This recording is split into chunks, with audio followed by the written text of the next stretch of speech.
दो सवाल होमवर्क के लिए छोड़ रखे थे, जिसमें से एक पहला सवाल था जिसको करते हैं, क्वेश्चन समझाते हैं। जिसने किया बहुत सुंदर, जिसने नहीं किया सबसे ज़्यादा सुंदर। इस सवाल के दो हिस्से थे, जिसका बेसिक कंसेप्ट पहले भी हो चुका था। अब हमने क्या किया, दोनों को बस मर्ज किया है, बस दो सवाल तक का इंतजार है। इसमें क्या किया हमने, मान लीजिए इसका टोटल डिस्टेंस 2s है, ध्यान से सवाल को समझो। टोटल डिस्टेंस 2s है, तो s वाला ऊपर वाला डिस्टेंस हमने स्मूथ रखा, अपर हाफ, इस सरफेस स्मूथ लिखा हुआ है ना, अपर हाफ, ऊपर वाला आधा 2s का आधा s होता है ना, स्मूथ है, और नीचे वाला जो आधा है वो रफ है, और रफ है तो इसका फ्रिक्शन कोफिशिएंट न्यू था, कुछ दे रखा था। अब कहा गया कि इस ब्लॉक को ना यहाँ पे छोड़ दिया गया, यहाँ से छोड़ दिया गया, क्योंकि सरफेस आपका स्मूथ है तो पक्का ये स्लाइड करेगा, और यहाँ पे जो स्लाइड करेगा, स्लाइड कौन करवाएगा, इसका एफबीटी हम लोग बना के सीख चुके थे, mg साइन थीटा करवाता है, ठीक है, ये हम लोग सीख चुके हैं। तो mg साइन थीटा की वजह से ये नीचे गिर रहा होगा, मतलब mg साइन थीटा इस पर फोर्स लग रहा होगा, जिसकी वजह से ये स्लाइड कर रहा है। प्यारे बच्चों ये बताइए, क्या इसकी इनिशियल वेलोसिटी 0 थी, और यहाँ तक आते आते इसके पास कुछ वेलोसिटी आ जाएगी, निकाल पाएंगे, निकालते हैं कैसे। स्मूथ पार्ट के लिए, फॉर स्मूथ पार्ट। अच्छा पहले ये बताओ कि ये सवाल किसने किसने ट्राई किया था, अटेम्प्ट लिया था? अच्छा, कोई बात नहीं, मतलब हमारी आवाज़ आप लोगों तक नहीं पहुंचती है नहीं ना, या हमारी बात आप लोग नहीं मानते हैं, हम क्या समझें, कुछ नहीं समझते हैं, समय नहीं मिला होगा आपको, यही बातें होगा, समय मिलता तो ज़रूर आप लोग बनाते। चलिए कोई बात नहीं, u0 है, डिस्टेंस कितना ट्रेवल करना है s, ठीक है, और एक्सेलरेशन इसके पास है, और ये भी हम बता चुके हैं कि g साइन थीटा एक्सेलरेशन होता था एफबीटी नॉर्मल वाले केस में, इंक्लाइन प्लेन वाले केस में, तो ये आपका g साइन थीटा, बोलो। अच्छा इसमें पूछ क्या रहा है, क्वेश्चन में क्या पूछ रहा है, न्यू पूछा है ना, गुड। तो u s और v निकालना है हमें, तो यूज कर लेते हैं कौन सा, थर्ड इक्वेशन। तो थर्ड इक्वेशन कहता है v square equal to U square plus 2as, v का वैल्यू निकालना ही है, u स्क्वायर का वैल्यू 0, 2 और a का वैल्यू कितना है g साइन थीटा, और s का वैल्यू ऐसे ही रहने देते हैं, मतलब v स्क्वायर का वैल्यू 2gs साइन थीटा आया, कोई दिक्कत। अब कारण ये था इसको निकालने का कि ये वाली जो वेलोसिटी है, अब रफ वाले सरफेस के लिए इनिशियल वेलोसिटी बनेगी सर जी साइन थीटा, सॉरी जी टेन थीटा आता है क्या,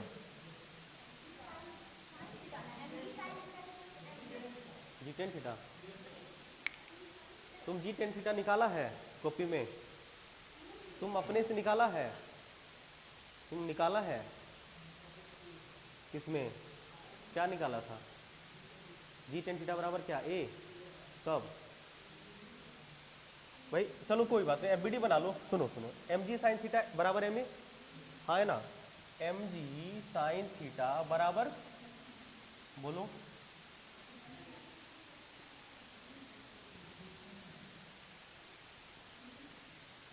कोई दिक्कत, कुछ भी बोलते हो बताओ।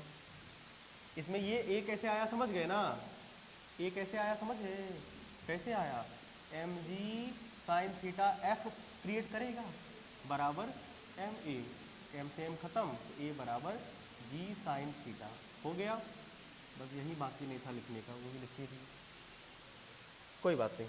अब सिचुएशन ये हुआ कि जब ये पार्टिकल यहाँ पे आएगा तो इस पॉइंट से फिर मोशन दूसरे टाइप का होगा, रफ वाला, तो क्या हम कह सकते हैं कि इस सिचुएशन में इसकी इनिशियल वेलोसिटी इसकी फाइनल वेलोसिटी के बराबर होगी, मतलब यहाँ पे v जो होगा वो u के बराबर होगा, मतलब इसमें मान लीजिए u1, ये u1 है और ये मान लीजिए u2, तो फोर हाँ रफ सरफेस रफ अगर है उसके लिए हम लोग के पास इनिशियल वेलोसिटी कितनी होगी, नहीं ना होगी, v के बराबर होगी, v के बराबर मतलब square root 2gs sine theta, good. Distance कितना होगा, सेम डिस्टेंस ट्रेवल करवाना है, नहीं किस एक्सेलरेशन से बाबू, इस केस में एक्सेलरेशन हम बता चुके हैं कितना होता है नीचे जी sine theta minus mu cos theta. क्या तुम्हें याद है? अगर है तो बहुत सुंदर, नहीं तो तरीका कल वाले क्लास में करवाया गया है। जी आ गया और हमें क्या निकालना है? कुछ नहीं निकालते हैं, फाइनल वेलोसिटी कितनी होने वाली है? बोल रहा है क्या?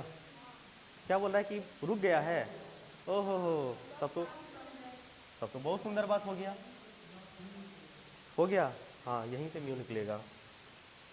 अब लगा दीजिए V square equal to U square plus 2as। v का वैल्यू 0, यू स्क्वायर का वैल्यू कितना हो जाएगा? 2gs sine theta. बोलो प्लस, हाँ सर बोलिए, यू स्क्वायर का वैल्यू 2gs साइन थीटा होगा। अब 2 का वैल्यू 2, a का वैल्यू क्या रखिएगा? g sign theta minus G mu cos theta. Good. और s का वैल्यू s। प्यारे बच्चों ये बताइए 2gs, 2g कॉमन लेंगे, एक मिनट जी कॉमन ही ले लेते हैं। 2gs कॉमन आएगा, इधर लाएंगे 0 होगा, मतलब ये खत्म हो गया। बोलो, अब बोलो यहाँ पे क्या बचा? साइन थीटा, और यहाँ पे क्या है? बोलो, 2 तो कैंसिल हो चुका है ना, बस plus sign theta minus mu cos theta बरोबर सुनना 0 ना, बस। अब 2 साइन थीटा हो गया तुम्हारा, 2 sine theta equal to mu cos theta. Cos theta को इधर भेजिए, तो sine theta by cos theta बराबर tan theta equal to, sorry अच्छा तो म्यू, हाँ सीधा सीधा लिख देते हैं, mu equal to 2 tan theta. आ गया, ऑप्शन यही था बी वाला। सर सी था क्या? जो भी था mu equal to 2 tan theta, जो भी था mu equal to 2 tan theta आएगा इसका आंसर। आई बात समझ में? ये सवाल पूछा गया है प्रीवियस ईयर आपका नीट 2013 में। पुराना सवाल है लेकिन अच्छा सवाल है। ये सवाल आपका नीट 2013 का था। क्लियर है? साफ कर दें? बहुत सुंदर। सॉल्यूशन हम सेंड कर देंगे, या किसी को चाहिएगा तो उसे मांग लीजिएगा, या खुद से भी कर सकते हैं जब आप समझ लें। एक सवाल और है, उसे भी कर लेते हैं, वो भी एकदम बिल्कुल साधारण, उसमें बस थोड़ा सा कैलकुलेशन है और कुछ नहीं।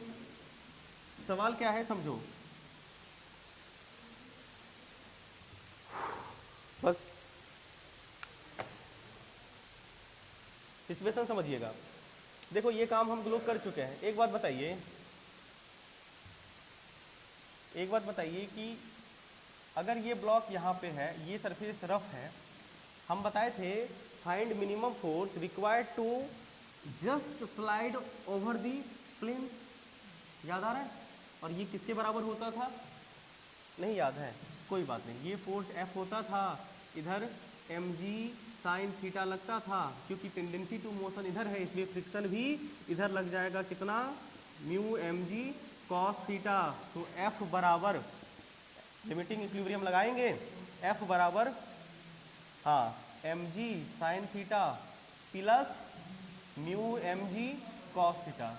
ये होता था जस्ट मूव अपवर्ड वाला केस, और होता था just prevent slipping. Prevent slipping में आपको याद होगा कि ये क्या था? जस्ट मूव अपवर्ड, और इसमें हम लोग करते थे लिमिटिंग वाले केस लगाते थे। और prevent slipping, force required to prevent slipping, slip करने से प्रिवेंट करने के लिए क्या करते थे? फोर्स का डायरेक्शन तो वही होता था, बस फ्रिक्शन का डायरेक्शन बदलता था। सर याद है? ये ब्लॉक है, फोर्स लगाते तो उधरे थे, लेकिन अब की बार फ्रिक्शन किधर लगेगा? यस, क्योंकि टेंडेंसी टू मोशन इधर होगी ना, अब की बार टेंडेंसी टू मोशन इस डायरेक्शन होती थी, क्योंकि स्लिप करना तो इसी डायरेक्शन में चाहेगा ना, और यहाँ पे टेंडेंसी टू मोशन क्या है? इस डायरेक्शन में, इसलिए फ्रिक्शन अपोजिट लगा। टेंडेंसी टू मोशन इस डायरेक्शन में, फ्रिक्शन इधर लगा। इधर लग रहा है आपका F और इधर लग रहा है आपका mg साइन थीटा। बोलो हो गया?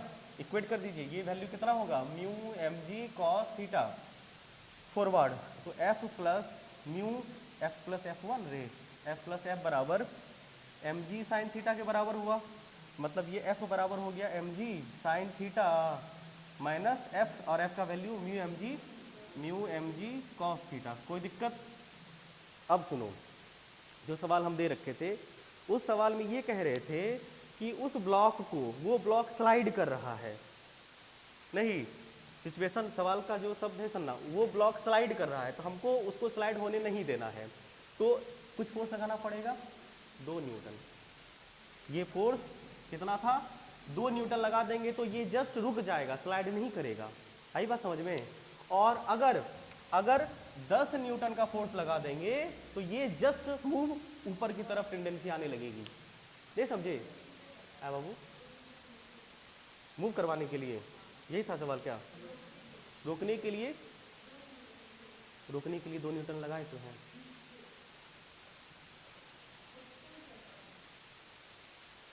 नीचे अगर 2 न्यूटन इस डायरेक्शन में फोर्स लगाओगे, डायग्राम हम भेजे नहीं किए तो बना कैसे होगा? तो गलत दिए होंगे और क्या। भाई बताओ, ये स्लिप कर रहा है ना, तो स्लिप इधर नहीं करेगा, स्लिप इधर ही ना करेगा, तो रोकेंगे इधर फोर्स लगा के, इधर फोर्स लगा के।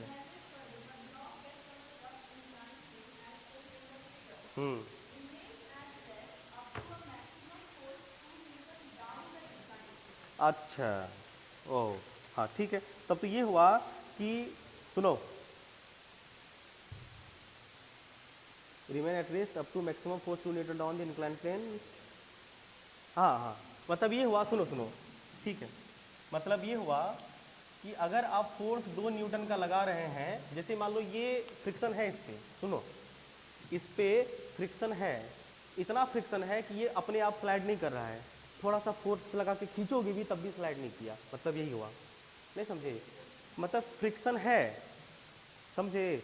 इतना फ्रिक्शन है कि ये अपने आप स्लाइड नहीं करेगा, और थोड़ा सा फोर्सो लगा दोगे तब भी ये स्लाइड नहीं किया। बढ़िया बात है, कोई दिक्कत नहीं।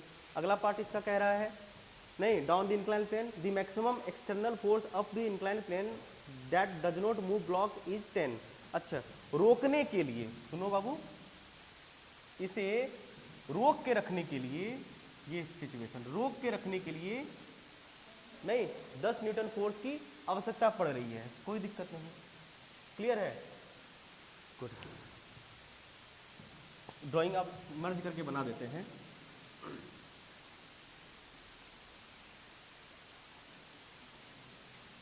Prevent slipping.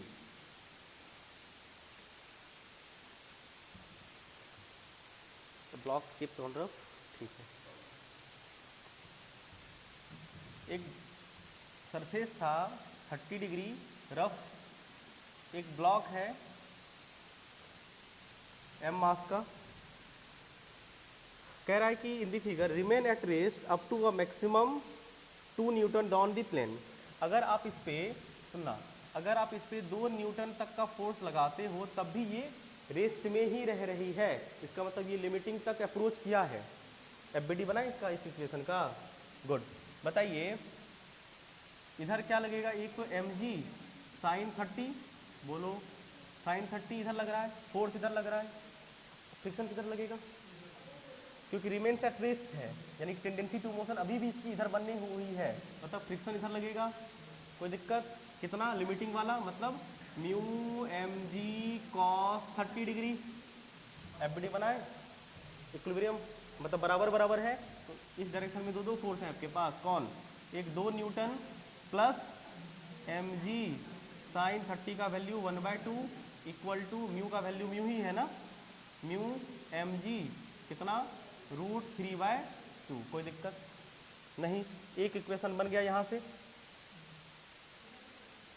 कोई दिक्कत नहीं, इसको उधर भेज देते हैं, मतलब mu mg √3/2 minus mg/2 is equal to 2, इसको उधर ले गए तो -1 mg/2, हाँ इक्वेशन 1। कोई दिक्कत? चलो अब इसका अगला सवाल, इसमें कह रहा है, सुनना, कि the maximum external force up to the incline plane, force up the incline plane, ये कह रहा है कि अब एक मैक्सिमम एक्सटर्नल फोर्स ऊपर की, अप द इंक्लाइन प्लेन मतलब ऊपर की डायरेक्शन में, कितना? 10 न्यूटन का does not move the block. और अगर ऊपर की तरफ, ये अगर नीचे की तरफ आप 2 न्यूटन का फोर्स लगाते हैं तो ये ब्लॉक स्लाइड नहीं करता है। 2 के बाद लगाएंगे नीचे की तरफ ना, तो हो सकता है स्लाइड करने दें, मतलब 2 तक ये स्लाइड नहीं किया, 2 से 3 करोगे तो स्लाइड कर जाएगा। और अगर आप इसे ऊपर की तरफ 10 न्यूटन फोर्स लगाओगे तो ये ऊपर नहीं जाएगा, 10 से 11 कर दोगे तो ऊपर जाने लगेगा, मतलब ये लिमिटिंग इक्विलिब्रियम वाला केस यहाँ भी हो लग गया। बस अब बताइए, आप फोर्स ऊपर लगा रहे हैं तो अब बताइए फ्रिक्शन की टेंडेंसी किधर होगी? बिल्कुल नहीं, एक लग गया तुम्हारा mg साइन थीटा और एक लग जाएगा तुम्हारा फ्रिक्शन, कौन सा? Mu M G cos theta.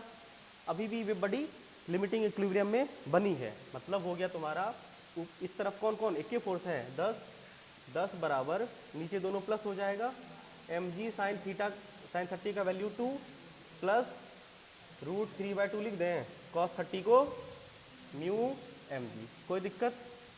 2 equation 2 variable solve नहीं होगा? नहीं होगा भाई, m तो ऐसे भी उड़ जाएगा, या m की आवश्यकता नहीं पड़ेगी, सिर्फ आपको म्यू निकालना है। हाँ, अब यहाँ पे इसको करने का सबसे आसान तरीका है, या तो रेशियो करें या एक सिंपल, जब इस तरह के सवाल आए इन दोनों को जोड़ के एक तीसरा इक्वेशन बनाओ, इन दोनों को घटा के एक चौथा इक्वेशन बनाओ और तीसरा और चौथा को ऑपरेट कर लो। नहीं समझे बात को? वो क्रॉस मल्टीप्लिकेशन से आ गया था है? वैसे ही करते हैं। इक्वेशन कैसे बना समझे?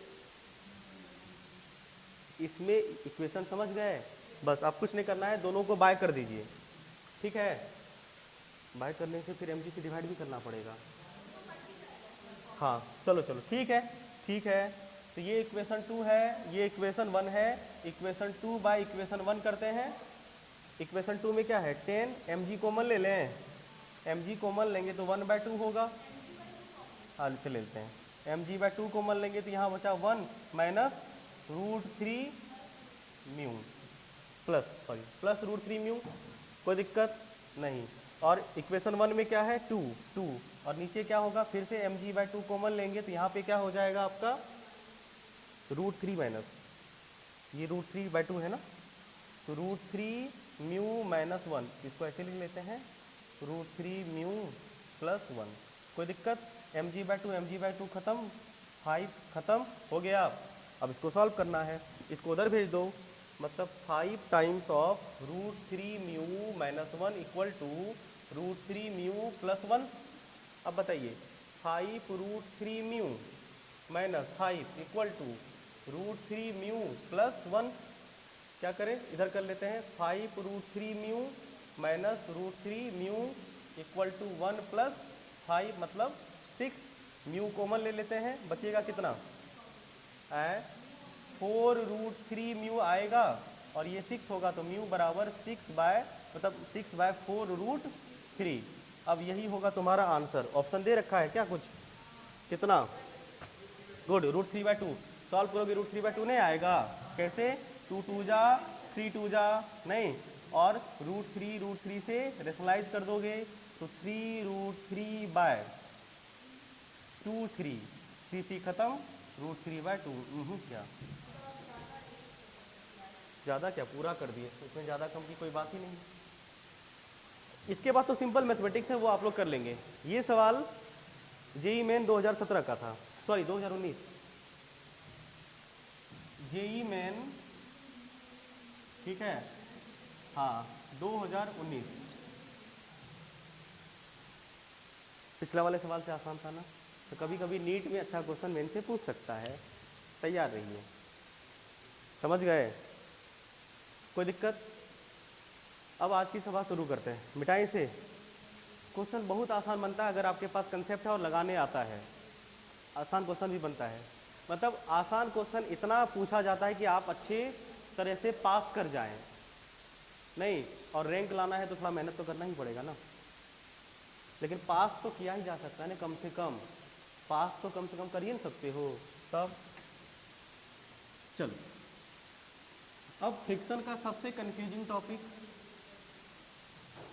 और सबसे आसान topic, block over block problem, जो आज शुरू कर रहे हैं।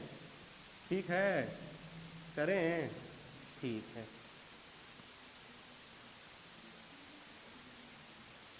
हाँ, फ्रिक्शन का सबसे लास्ट टॉपिक अब है, इसके बाद फ्रिक्शन की विदाई करेंगे।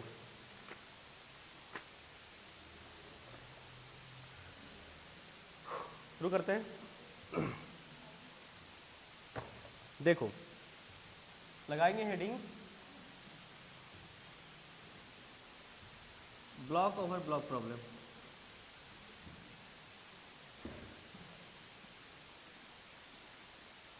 Block over block.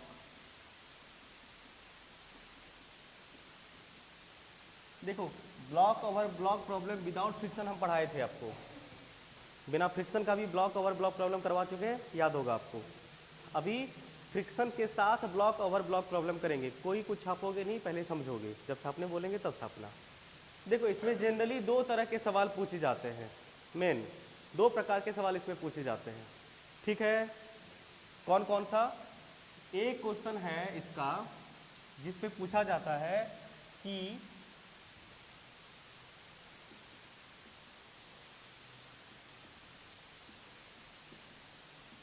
हाँ, फर्स्ट टाइप का प्रॉब्लम हम साथ साथ है, मतलब acceleration of both the body same, both body moving together with same acceleration, मतलब moving together with with same acceleration. नहीं, इसी को नहीं कहते हम साथ साथ हैं, एक के बात है ना सब। और दूसरा प्रॉब्लम है इसका ना ना ना हाँ, हम आपके हैं कौन, मतलब दोनों साथ साथ मूव। हाँ, मतलब ये हुआ कि एक्सेलरेशन सेम नहीं होगा, नहीं, मतलब मूविंग सेपरेटली है।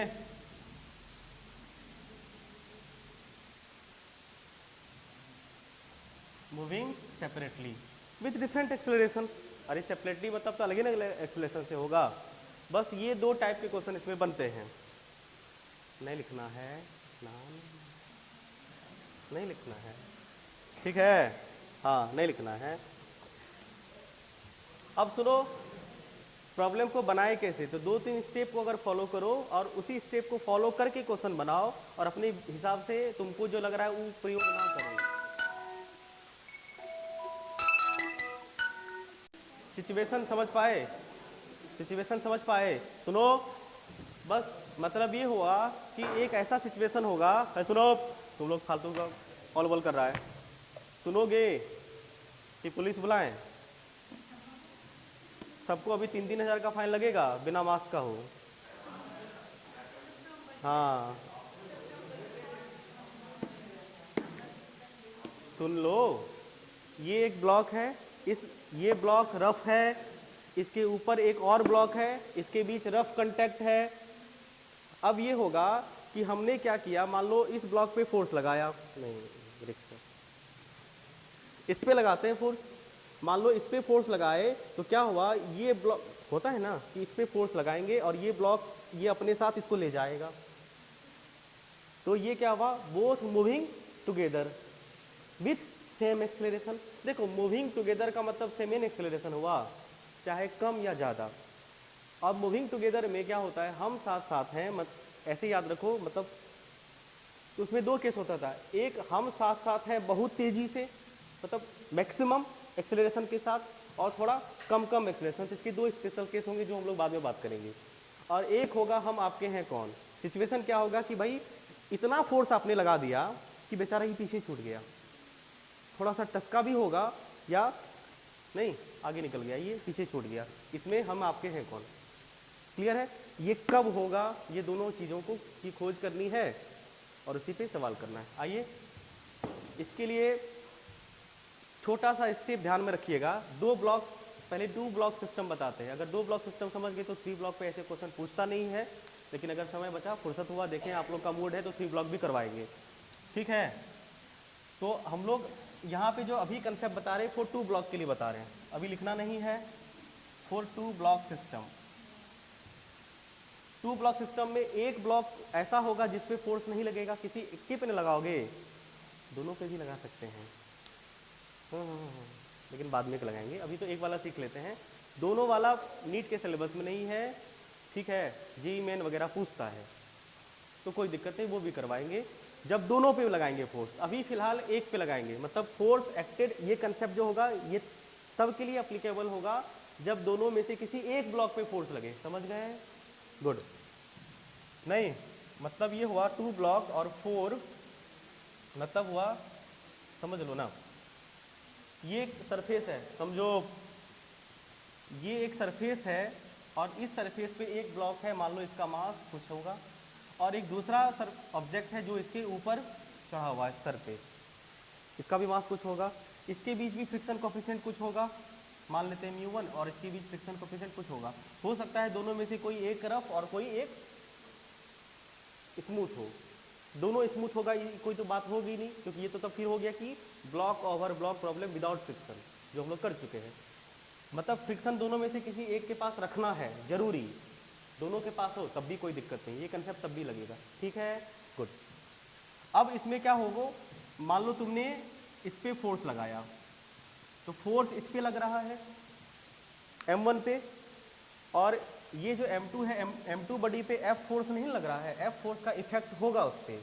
अब कारण क्या है देखो, क्योंकि मान लो ये इतना फ्रिक्शन नहीं है कि इसे फोर्स लगाने के बाद ये रुक पाए, मान लो ये स्लाइड करना है, ये स्लाइड कर पाएगा, तो अब ये फोर्स जब इसको इस पे फोर्स लगा के तुम इधर खींचोगे नहीं, तो ई ब्लॉक को लगेगा कि ई ब्लॉक पीछे छूट रहा है, नहीं तो मतलब इस ब्लॉक की टेंडेंसी टू मोशन पीछे की तरफ, भाई इस ब्लॉक के आगे जाने की वजह से इस ब्लॉक को लगेगा नहीं कि ब्लॉक पीछे जा रहा है, पीछे छूट रहा है, तो इस ब्लॉक की टेंडेंसी टू मोशन किधर हो गई, तो इस ब्लॉक पे फ्रिक्शन किधर लगेगा, बिल्कुल, ओहो हो, फ्रिक्शन तो आगे लग गया, किस पे, M2 पे लगा है, ये फ्रिक्शन M1 पे नहीं है, M1 पे फ्रिक्शन तो पीछे लग रहा है, यहाँ पे और यहाँ पे भी पीछे।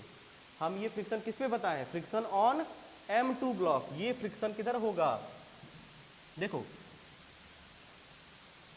ये फ्रिक्शन होगा, फ्रिक्शन ऑन M2 ब्लॉक, नहीं बाय M1 की वजह से, मतलब M1 ने M2 ब्लॉक पे फ्रिक्शन किधर लगाया, आगे की तरफ, कारण क्या था, M2 की टेंडेंसी की मोशन की पीछे की तरफ, बोर्ड यहाँ है, नहीं दिख रहा है तो चले जाओ नानी गाँव, वहाँ से सब लोकेगा।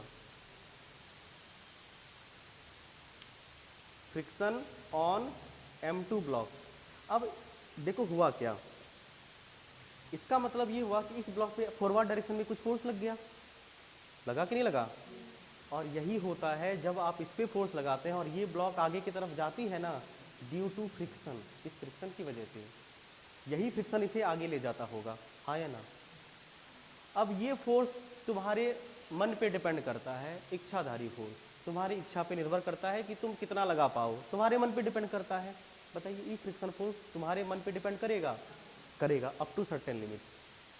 स्टैटिक फ्रिक्शन वेरिएबल होता है, जैसे मान लीजिए इसका लिमिटिंग वैल्यू है 50 न्यूटन, समझना इसका लिमिटिंग है 50, ठीक है, ये मैक्सिमम 50 से ज़्यादा तुम यहाँ पे मान लो 100 न्यूटन फोर्स लगाया और ये लिमिटिंग तक अप्रोच कर गया, अब तुम मान लो 200 लगाओगे, क्या ये फ्रिक्शन 50 से ज़्यादा लग पाएगा, नहीं लगेगा, फ्रिक्शन 50 से ज़्यादा नहीं लग पाएगा। तो इस फोर्स का, ये फ्रिक्शन फोर्स का वैल्यू लिमिट हो गया, इससे ज़्यादा नहीं हो सकता, लेकिन ये आपकी इच्छा पे डिपेंड करता है, ये अप्लाइड है, ये कुछ भी हो सकता है। मतलब इस ब्लॉक का जो एक्सेलरेशन होगा एक फिक्स हो जाएगा, भले ही कम हो ज़्यादा हो, लेकिन up to a certain limit तक हो सकता है इस ब्लॉक का एक्सेलरेशन, क्योंकि इस ब्लॉक पे जो फोर्स लग रहा है, ब्लॉक का मास कांस्टेंट, और इस ब्लॉक पे जो फोर्स लग रहा है वो एक, जैसे अभी मान लो 50 लग रहा, मैक्सिमम 50 लग सकता है, 40 लगा, उस वजह से जैसे इसका मास सुनो, इसका मास मान लो 10 kg और इस पर फ्रिक्शन फोर्स अप्लाइड इसकी वजह से जो हुआ वो 40 है, तो 4 मीटर पर सेकेंड स्क्वायर, और इसकी औकात कितनी थी 50 की, तो मान लीजिए अगर 50 लग गया तो 5 मीटर पर सेकेंड स्क्वायर, अगर 50 न्यूटन फ्रिक्शन फोर्स लग जाए तो 5 मीटर पर सेकंड स्क्वायर का एक्सीलरेशन बनेगा कि नहीं बनेगा? बोलो। अगर मान लो आप यहाँ पे फोर्स कितनों अब बढ़ा दिए तो क्या 50 से ज़्यादा हो सकेगा? नहीं। तो यानी कि 5 मीटर पर सेकंड स्क्वायर तक ये दोनों ब्लॉक साथ साथ चलेगा नहीं। 5 मीटर पर सेकंड स्क्वायर तक ये दोनों ब्लॉक साथ साथ चलेगा। क्यों? क्योंकि इसमें भी एक्सेलरेशन 5 मीटर पर सेकंड स्क्वायर हुआ है, इसमें भी 5 मीटर पर सेकंड स्क्वायर है, तो साथ साथ चलना ही पड़ेगा। लेकिन जब आप मतलब यहाँ पे बहुत ज़्यादा फोर्स लगा दोगे तो क्या होगा, इसका एक्सेलरेशन 5 मीटर पर सेकंड स्क्वायर और इसका एक्सेलरेशन 8 मीटर पर सेकंड स्क्वायर, दोनों एक दूसरे से जुदा नहीं हो गया, अलग हो गया ना। तो इस सिचुएशन में जब आप बहुत ज़्यादा फोर्स लगा देते हैं तो दोनों एक दूसरे से अलग हो जाता है, मूविंग सेपरेटली। क्लियर है? तो इस ब्लॉक पे फोर्स लगने की वजह से ये ब्लॉक क्यों मूव करेगा, कहानी समझ में आई? ठीक है, बस इतना ही समझना है। अब कैसे मूव करेगा और उसका इक्वेशन वगैरह क्या बनेगा वो हम लोग सीखेंगे। उसके लिए स्टेप ये होगा कि जिस ब्लॉक पे फोर्स लग रहा है उस ब्लॉक को छोड़ के दूसरे ब्लॉक को ध्यान में रखना। नहीं समझे? जिस ब्लॉक पे अप्लाइड फोर्स लग रहा है, अप्लाइड, उसको इग्नोर कर दो तत्काल, और जिस ब्लॉक पे सिर्फ फ्रिक्शन फोर्स लग रहा है उसको ध्यान में रखो। इसको हमने कह दिया टारगेट ब्लॉक। तो पहला स्टेप ये होगा कि आपको सेलेक्ट करना है टारगेट ब्लॉक। अब ये टारगेट ब्लॉक क्या होता है? ऐसा ब्लॉक जिसपे सिर्फ फ्रिक्शन फोर्स काम करता होगा, सिर्फ फ्रिक्शन फोर्स। जैसे सुनो, जैसे अगर यही फोर्स इस पे लगा देंगे तो इस पे फ्रिक्शन लगेगा, इस पे फ्रिक्शन लगेगा, तब भी टारगेट ब्लॉक ये होगा। मान लो 4 टाइप का फ्रिक्शन लगा, 50 टाइप का फ्रिक्शन लगा, फ्रिक्शन सिर्फ लगे और कोई फोर्स ना लगे। क्लियर? उसको हम लोग क्या कहेंगे? यानी कि एक्टिंग फ्रिक्शन ओनली। ऐसा ब्लॉक जिसपे सिर्फ फ्रिक्शन लग रहा हो उसको टारगेट ब्लॉक कह दिए। ठीक है, अब क्या होगा कि टारगेट ब्लॉक का लिमिटिंग फ्रिक्शन निकाल लो। इस ब्लॉक पे फ्रिक्शन फोर्स लगेगा ना, कितना लग सकता है, मतलब लिमिटिंग। गुड। तो आपको दूसरा स्टेप में क्या करना है, आपको कैलकुलेट एफ लिमिटिंग। किधर? F limiting between target and other block. हाँ, between target and other block. Surface इसके बीच में नहीं, टारगेट और अदर ब्लॉक के बीच का लिमिटिंग फ्रिक्शन, मतलब बीच जो कंटेक्ट फोर्स हो रहा है यहाँ पे लिमिटिंग, जो फ्रिक्शन फोर्स होगा यहाँ पे लिमिटिंग निकालोगे, समझे? और limiting mu S N. Good. कैसे? Limiting mu S N. अब सुनो, म्यू एस किसका लोगे? इस ब्लॉक के बीच, समझे? और एन क्या लोगे?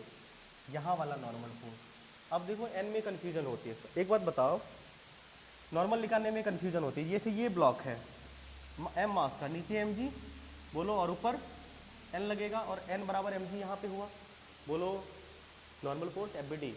गुड। अब हमें ये बताओ, स्पीड हो रहा है तो बताना, नहीं हो रहा है? गुड। जैसे एक ब्लॉक अब है, समझना, और ये ब्लॉक इसके ऊपर है। अगर हम इस ब्लॉक का एफ बी डी ड्रॉ करेंगे, M2 और M1 का, ध्यान दो, अगर M2 का FBD ड्रॉ करेंगे तो M2 का वेट नीचे लगेगा, ओनली M2 जी न रे, और ये M2 पे इसका टॉप सरफेस ऊपर की तरफ नॉर्मल लगाएगा, कितना? N1 मान लो, बोलो। और अगर हम लोग M1 का FBD ड्रॉ करेंगे तो नीचे कितना लगेगा? सुनो, एक तो नीचे M1 जी लगेगा और दूसरा ये वाला भी वेट डाल रहा होगा नीचे की तरफ, कितना? M2 जी, बोलो। नीचे की तरफ 2 फोर्स लग रहा है और ऊपर एक ओनली रिएक्शन कितना मिला, मान लो N2, ऊपर की तरफ एक फोर्स लगा, कितना? N2। अब बताइए क्या N2 बराबर M1 प्लस M2 जी ने हुआ? नहीं समझे? इन शॉर्ट इतना ऑल बॉल काहे करोगे? नीचे वाला ब्लॉक पे का जो टोटल वेट होगा M2 प्लस M1 की वजह से होगा ना, तो नीचे वाले ब्लॉक का टोटल मास कितना हो गया? M1 प्लस M2, तो लगेगा ना M1 प्लस M2 जी, मतलब इसका जो नॉर्मल फोर्स आएगा नीचे वाले ब्लॉक का वो M1 प्लस M2 जी लगेगा। बोलो, कोई दिक्कत नहीं ना? पक्का ना? समझ गए ये बात? नॉर्मल वाली कहानी बताओ तो जरा फिर माने।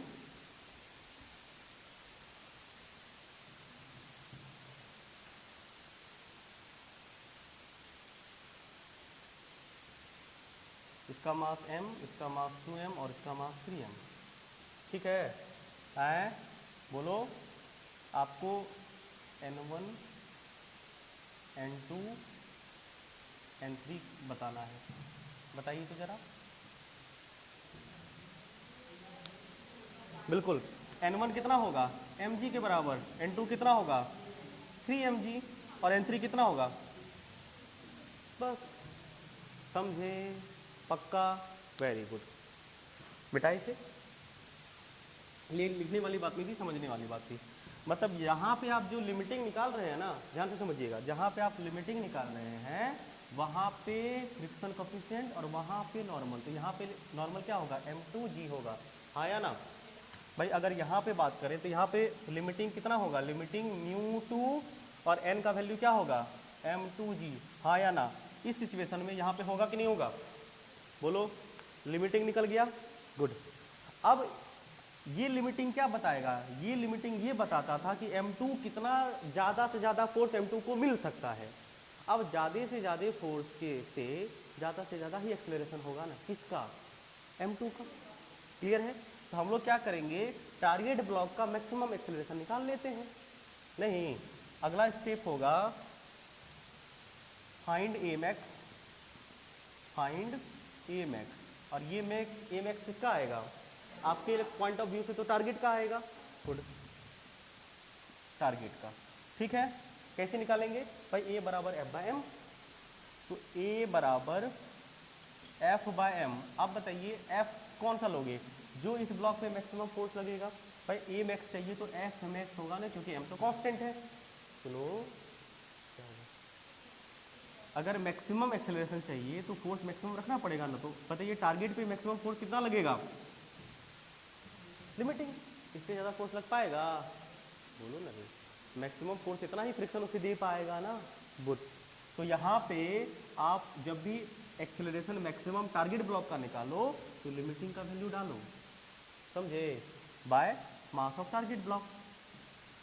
नहीं समझे, मतलब यहाँ पे एक्सेलरेशन मैक्सिमम जो होता है वो limiting friction, limiting friction by mass of, हाँ, target block, mass of target block. यहाँ पे अगर इस सिचुएशन को कंसीडर करेंगे तो ए मैक्स आएगा, एफ लिमिटिंग कितना है μ2 m2g और मास ऑफ ब्लॉक कितना है m2, देखो यानी कि μ2g। इस सिचुएशन में समझ पाए, बोलो, एक्सेलरेशन निकल गया। अभी रुको, 2 स्टेप और करना है। अब हम चाहते हैं, सुनना, हम चाहते हैं कि जिस एक्सेलरेशन से टारगेट ब्लॉक, साथ साथ वाला सिचुएशन समझा रहे हैं, हम चाहते हैं कि जिस एक्सेलरेशन से, ये एक्सेलरेशन क्या है, maximum acceleration of target block है, हम चाहते हैं कि ये ब्लॉक भी ना उसी एक्सेलरेशन से चले, चाहते हैं। क्या मेरा चाहना कोई गलत है, नहीं चाह सकते हैं भाई, साथ साथ चलना है। तो मैक्सिमम मान लो ये बोलेगा कि हम तो इतना जोर से दौड़ सकते हैं, क्या तुम मेरे साथ चलोगे, रुको चेक करते हैं, मतलब हमको भी कुछ ऐसा ऐसा फोर्स दोगे ना। तो अब बताइए, इसको इसी एक्सेलरेशन से चलाने के लिए जितना फोर्स चाहिए निकाल सकते हैं, बिल्कुल निकाल सकते हैं, गुड। तो अब हम लोग निकालेंगे वो फोर्स जिसका वैल्यू मैक्सिमम कह सकते हैं, कि भाई इस ब्लॉक को उसी एक्सेलरेशन से चलाने के लिए हमें जितना फोर्स की जरूरत पड़ेगी वो निकाल लें। तो अगला स्टेप ये होगा, स्टेप नंबर 4, समझना। स्टेप नंबर 4 क्या होगा, फाइंड एफ मैक्स। ये एफ मैक्स परमानेंट होगा, आपके लगाने नहीं लगाने से कोई फर्क नहीं पड़ने वाला है एफ मैक्स पर, समझ गए, क्योंकि ये एफ मैक्स कौन डिसाइड करेगा, अभी इसका एक्सेलरेशन। आई बात समझ में। तो फाइंड एफ मैक्स, तो एफ मैक्स क्या होगा, नेट फोर्स बराबर total mass into maximum acceleration. तो टोटल मास कितना होगा भाई, ई ब्लॉक जब दौड़ेगा तो इसके कपार पे तो m2 भी बैठा हुआ है ना, m2 को लेके ही जाना पड़ेगा। तो टोटल मास कितना, m1 plus m2 into acceleration maximum. बोलो, आई बात समझ में, हाँ, चौथा स्टेप खत्म। अब इतने फोर्स तक दोनों साथ साथ चलेगा, हाँ है ना। अब तुम ही बताओ, अगर मान लीजिए हमने अप्लाइड फोर्स इससे ज़्यादा कर दिया तब ई बोलेगा भाई अब तो हमको ज़्यादा फोर्स मिल रहा है, हम तुम्हारे साथ नहीं रहेंगे, क्योंकि ज़्यादा फोर्स मिल रहा है। भाई तुम हमको जितना फोर्स लगाने के लिए कहते हो हमने लगाया, लेकिन सामने वाला बंदा हम पे इससे ज़्यादा फोर्स लगा के चला गया, तो अब तो हमको तुमसे अलग होना पड़ेगा ना। तो अलग हो जाएगा कि नहीं अलग हो जाएगा? तो मूव सेपरेटली का केस ये हो जाएगा कब? जब एफ मैक्स एफ अप्लाइड से कम हो, मतलब एफ अप्लाइड एफ मैक्स से ज़्यादा हो जाएगा, तो दोनों अलग अलग चलेगा। अब एक बात तुम बताओ कि मान लो हमने फोर्स जो लगाया अप्लाइड फोर्स मैक्सिमम फोर्स से कम है, तब भी साथ साथ चलेगा, लेकिन कम एक्सेलरेशन, तब ये एक्सेलरेशन से नहीं, इससे कम एक्सेलरेशन से, उस एक्सेलरेशन को कॉमन एक्सेलरेशन कहेंगे जो अगला होगा। ये पहले छापो, फिर अब इस पर डिस्कशन बताएंगे, इसको फिर से एक्सप्लेन करेंगे, एक बार नोट करिए। देखिए सिचुएशन क्या है कि इस पे दो टाइप के प्रॉब्लम बनते हैं, वो हमने पहले बता ही रखा था कि ये पहला सिचुएशन कि जब दोनों बॉडी सेम एक्सेलरेशन से चलेगा तभी साथ साथ चल पाएगा। अगर दोनों बॉडी का एक्सेलरेशन अलग अलग होगा सर, तो कैसे ये दोनों साथ साथ चल पाएगा? संभव ही नहीं है। तो हम लोगों ने क्या किया कि इसके कुछ तोड़ निकाले गए कि इस तरह के सवाल को बनाने कम समय में कैसे बनाया जाए बिना ज़्यादा बुद्धि खर्च किए, है ना। उसके लिए ये करने का आप कुछ भी कर सकते हैं, जो नॉर्मल वे आपको पता है एफबीडी बनाने का, एनएलएम लगाने का, लगा के आप बना सकते हैं, ठीक है। लेकिन उन्हीं में से ये एक मॉडिफिकेशन मॉडिफाइड फॉर्म है जो ज़्यादा पॉपुलर है, या ज़्यादा यूज करिएगा तो जल्दी सवाल बनेगा और गलती होने का चांस भी कम होगा और ज़्यादा बुद्धि खर्चा भी नहीं होगा। क्या कि अगर दो ब्लॉक सिस्टम हो और फ्रिक्शन वाला सवाल हो, ब्लॉक ओवर ब्लॉक प्रॉब्लम, तो आप ये देख लीजिए किस ब्लॉक पे फोर्स लग रहा है, मतलब अप्लाइड फोर्स किस ब्लॉक पे है, तो बचा जो दूसरा ब्लॉक है उसको आप टारगेट में ले लीजिए, मतलब उस पर ज़्यादा काम करना है, ठीक है। उसको हमने टारगेट ब्लॉक कह दिया। अब टारगेट ब्लॉक और जो अदर ब्लॉक है उसके बीच लिमिटिंग फ्रिक्शन निकाल लेते हैं, क्लियर है। उसके बीच का फ्रिक्शन कोफिशिएंट आपको पता होगा, ये रखा होगा, तो फ्रिक्शन का फॉर्मूला होता है म्यू एन, तो लिमिटिंग म्यू एस एन, और ये एन जो लेंगे इन दोनों के बीच का नॉर्मल लेंगे, तो यहाँ पे नॉर्मल फोर्स कौन एग्जर्ट करेगा? सिर्फ m2g ना, m2g n के बराबर होगा ना, ये बात ध्यान रखिए, गलती नहीं करना है, ठीक है। तो ये फोर्स इस पे लगा, ये फोर्स हमें ये बता रहा है कि भाई ये फोर्स इसमें, क्योंकि ये जो लिमिटिंग होता है ना, ये सॉरी स्टैटिक जो लग रहा होता है, ये क्या है, एक तरह से वो फोर्स का वैल्यू होता है जो इसे मिल रहा होगा, ऑफर्ड हो रहा होगा इसकी वजह से, ठीक है। तो ये जरूरी नहीं कि हमेशा लिमिटिंग इस पे लगे, ये कभी लिमिटिंग तक लग सकता है, मतलब हमने ये एफ लिमिटिंग से ये पता कर लिया कि इस ब्लॉक पे फॉरवर्ड डायरेक्शन में कितना मैक्सिमम फोर्स लग सकता है, उससे कम भी लगेगा नहीं, उससे ज़्यादा तो नहीं लग सकता है, तो वही चाहिए कि वो ज़्यादा से ज़्यादा फोर्स लगाए जो M2 ब्लॉक पे लग सकता है, क्योंकि M2 ब्लॉक को मोशन में लाने के लिए तो बस यही फ्रिक्शन फोर्स रिस्पॉन्सिबल है। तो ये ज़्यादा से ज़्यादा कितना लग सकता है चेक कर रहे हैं, तो लिमिटिंग के बराबर कितना, म्यूएसएन, गुड। अब इस फोर्स से ये अगर मैक्सिमम फोर्स लिमिटिंग लग रहा है ना, तो इस ब्लॉक के लिए फोर्स का मैक्सिमम वैल्यू कितना होगा, एफ लिमिटिंग। तो मैक्सिमम फोर्स से कोई भी ब्लॉक मैक्सिमम एक्सेलरेशन करेगा ना, तो टारगेट जो बॉडी है टारगेट ब्लॉक वो कितना मैक्सिमम एक्सेलरेशन करेगा, तो मैक्सिमम एक्सेलरेशन मतलब इस ब्लॉक पे जो मैक्सिमम फोर्स लग रहा है डिवाइड बाय उस ब्लॉक का मास, तो मैक्सिमम फोर्स यहाँ पे कितना लग रहा है, μ2 m2g, और इस ब्लॉक का मास कितना है, m2 m2 m2 खत्म। ये फॉर्मूला याद नहीं रखना है, ये सिचुएशन याद रखना है, स्थिति समझ गए, हो गया। अब हम चाहते हैं कि भाई ऊपर वाला ब्लॉक जो मैक्सिमम एक्सेलरेशन उसके पास है, हम उसी एक्सेलरेशन से नीचे वाले ब्लॉक को भी मूव करवाना चाहते हैं, मतलब साथ साथ मूव करवाना चाहते हैं। तो उसके लिए तो हमें क्या करना पड़ेगा, इस ब्लॉक पे भी फोर्स लगाना पड़ेगा। तो अब इस ब्लॉक पे कितना फोर्स लगेगा, भाई इस ब्लॉक का मास हमको पता है और एक्सेलरेशन हमारे पास था, तो हम जो हमारी इच्छा थी कि ये ब्लॉक भी उसी मैक्सिमम एक्सेलरेशन से नीचे वाला ब्लॉक भी चले, उसके लिए हमें एक फोर्स लगाना पड़ जाएगा ना, मन में उस फोर्स को लगाएंगे जिसका नाम हमने एफ मैक्स दे दिया अलग सा। क्या होगा, वो मास इंटू एक्सेलरेशन, एफ बराबर एम ए। अब ये फोर्स लग गया इस पे। अब अगर ये फोर्स समझना, ये फोर्स और ये फोर्स तुम लगा रहे हो बराबर होगा, तो दोनों बॉडी साथ साथ चलेगी, ठीक है, इस एक्सेलरेशन से नहीं। अब अगर ये फोर्स अप्लाइड फोर्स इस फोर्स से ज़्यादा हो गया, तो इस बॉडी को ज़्यादा फोर्स मिल गया ना, और इस बॉडी को तो इससे ज़्यादा फोर्स मिल ही नहीं सकता, तो ई आगे चला जाएगा और पीछे छूट जाएगा, पीछे रकम से आ रहा होगा या पीछे छूट जाएगा, मतलब दोनों जुदा हो गया, सेपरेट हो गया, तो मूविंग सेपरेटली। आई बात समझ में? अब एक केस और बनता है जब ये फोर्स कम होगा, तो जब ये फोर्स कम होगा उसको प्रूफ भी कर देंगे, सिचुएशन समझा भी देंगे, बस अभी फिलहाल ये समझ लीजिए, जब ये फोर्स कम होगा तो ई सेल्फ एडजस्टिंग होता है, ई भी खुद को कम कर लेगा क्योंकि इसको इसके साथ चलना है। तो भाई देखो ये बहुत भोला भाला बहुत सुंदर आदमी होता है, भले ही ये इसे छोड़ दे, ई कभी इसको नहीं छोड़ेगा, बस बहुत सुंदर रिलेशन होता है इसका इसके साथ। ई धोखेबाज बदल जाएगा, ये धोखा दे देता है इसको, ज़्यादा पैसा मिला किसी और के साथ छूटे बने। ये नेचर होता है M2 ब्लॉक का, नीचे वाले ब्लॉक का, अगर इस पे फोर्स लग रहा है तो। समझ गए? इसको ज़्यादा पैसा मिले निकल गया किसी और के साथ, ये बोल रहा नहीं, अगर नहीं, जनरली लड़के का नेचर है ये, कितनों पैसा हो जाए वो कभी इसका साथ नहीं छोड़ेगा। कभी सुना है? नहीं, ये छोड़ती है कभी कभी ज़्यादा पैसा के चक्कर में, सब नहीं, कोई कोई। सत्य बोल रहे कि नहीं बोल रहे हैं? यही होता है, ये नेचर हो गया खास करके कुछ कुछ, हाँ नहीं पूरा नहीं, एक्सेप्शन वाला है ये, नहीं समझे? मतलब कुछ कुछ ऐसे होते हैं ना जो एक्सेप्शन में होते हैं कि पैसा के पीछे भागते हैं, वो तो कुछ इक्का दुक्का होता है ना, इन जनरल तो नॉर्मल होता है।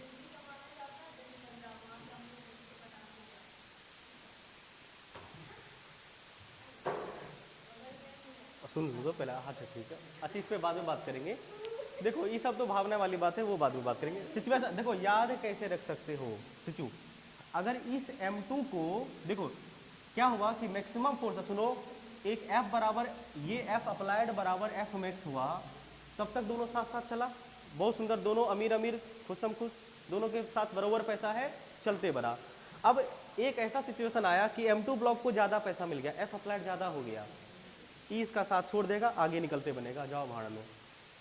लेकिन अगर ई गरीब हो गया ना, मतलब इसको कम फोर्स मिलेगा, ई बोलेगा चिंता मत करो हम भी गरीब हो जाते हैं, मतलब हम भी कम में फोर्स लेंगे, चिंता मत करो, तब भी दोनों को साथ साथ चलना है। है बाबू? हाँ लगेगा, कहीं नहीं, कहाँ इनर्शिया नहीं लग रहा है बताओ तो।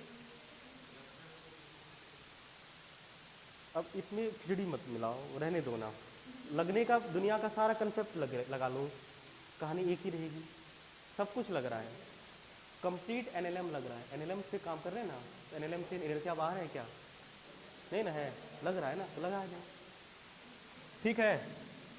फ्रिक्शन भी तो है, फ्रिक्शन भी तो है ना, सुनो हे रे, तो ये सुनो, जब ये F अप्लाइड F मैक्स से कम होगा, ई फ्रिक्शन का वैल्यू F लिमिटिंग नहीं रहेगा, स्टैटिक है, कम हो जाएगा, एडजस्ट हो जाएगा। तो ये दोनों फोर्स अगर एडजस्ट हो गया तो क्या दोनों साथ साथ नहीं चलेगा? बिल्कुल चलेगा, मतलब इस अप्लाइड फोर्स के कम हो जाने से भी बड़ी साथ साथ चलेगी, और F अप्लाइड की लिमिटिंग के बराबर हो जाने से भी, F अप्लाइड का F मैक्स के बराबर हो जाने के बाद भी बड़ी साथ साथ चलेगी, लेकिन अगर F अप्लाइड ज़्यादा हो गया तो बड़ी साथ साथ नहीं चलेगी। समझ गए बात को? यही 3 बिंदु को लिख लो, कल इस पर सवाल करवाएंगे। मिटाए से नहीं, ये 3 बात।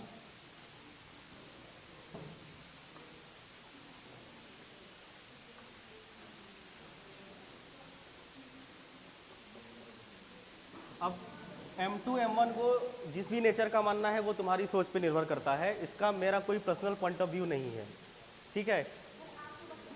नहीं, मेरे मन में ये विचार है, मान लो जाति का प्रभाव तो पड़ेगा ही ना, हम एग्री करते हैं इस बात से।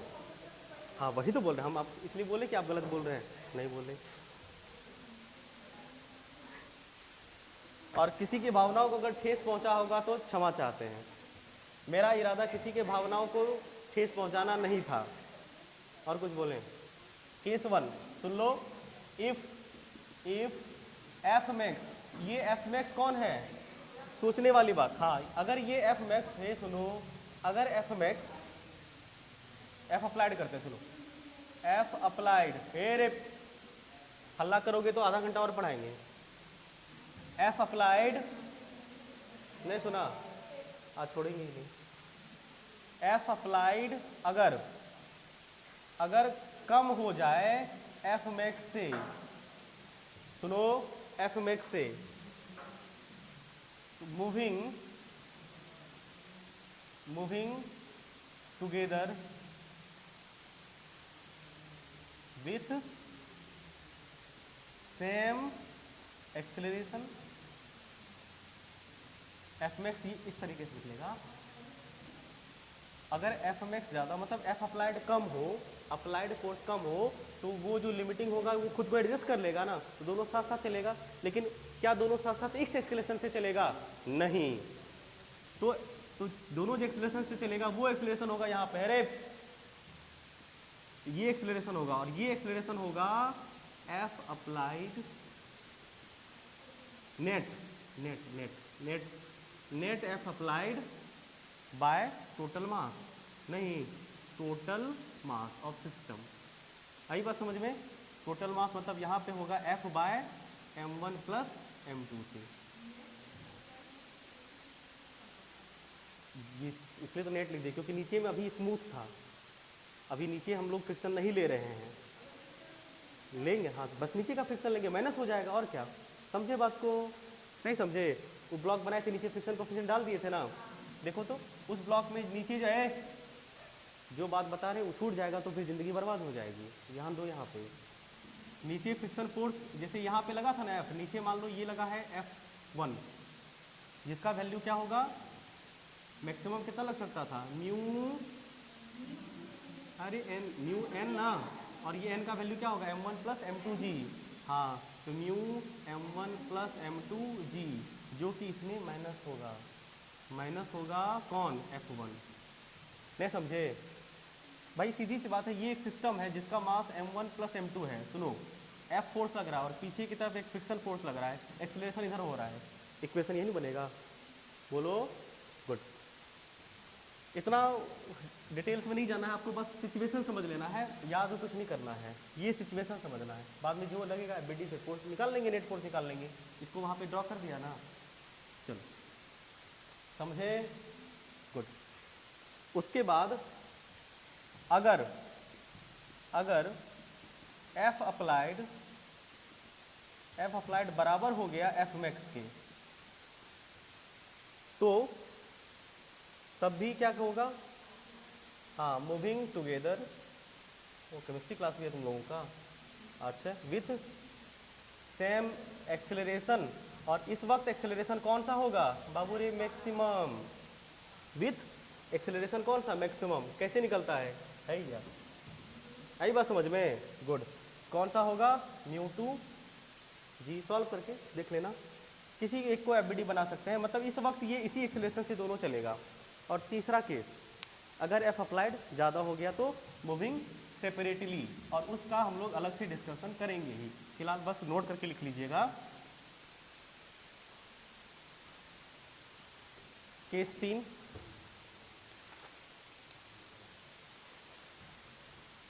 तीसरा, इफ